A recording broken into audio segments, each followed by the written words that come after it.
What's happening, family? Dr. Joe here. I hope each of you are well and blessed. And today we're talking about motivation.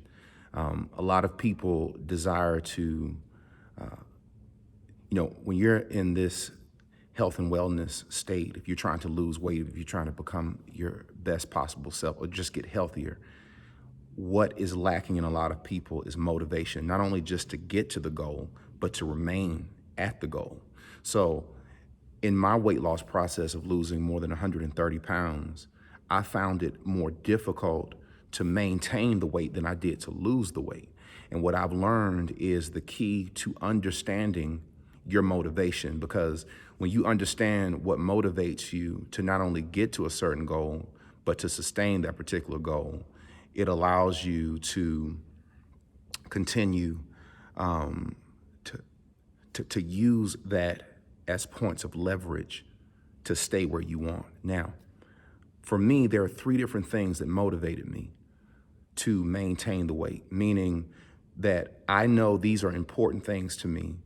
And being that I'm identifying them, I can draw energy from them to help me sustain my goals or reach my goals.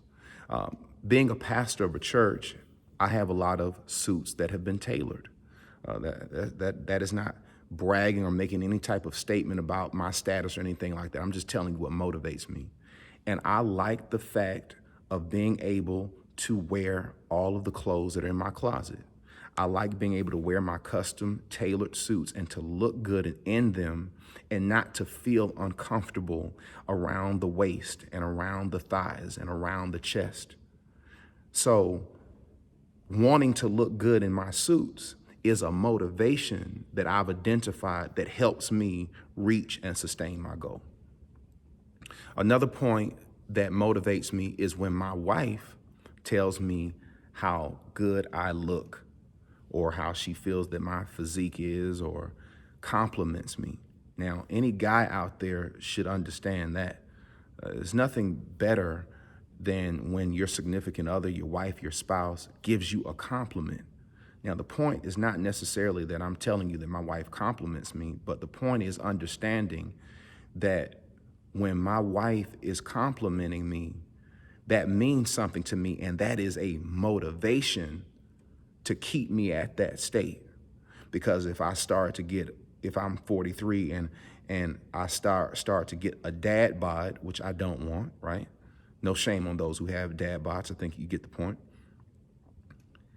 Maybe those compliments may lessen, in being that I stay fit and that I'm trying to keep my weight down and I'm trying to do these things, and I'm hearing her praise of that and her acknowledgement of that. That is motivation that I can draw from, you see. That's very, very key.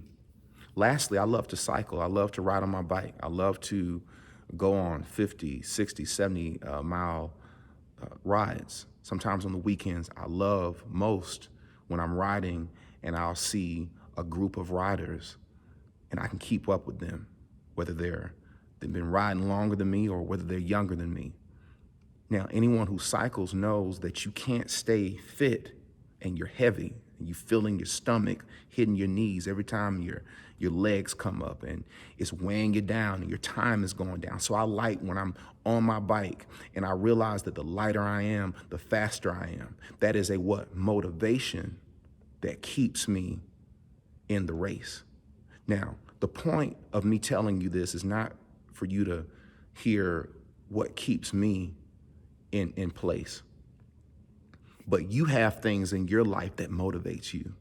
Maybe it's something different. Maybe you have your own list. It doesn't matter. The key is find your points of motivation, identify them, and draw energy from them.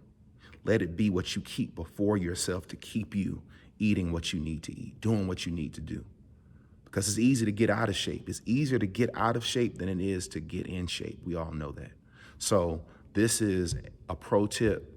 This is from a guy who's been in the game for a long time. So find your motivation, and when you find it, draw from it, because not only will it help you reach your goals, but it'll help you sustain and keep your goals, okay? Be well and be blessed. Peace.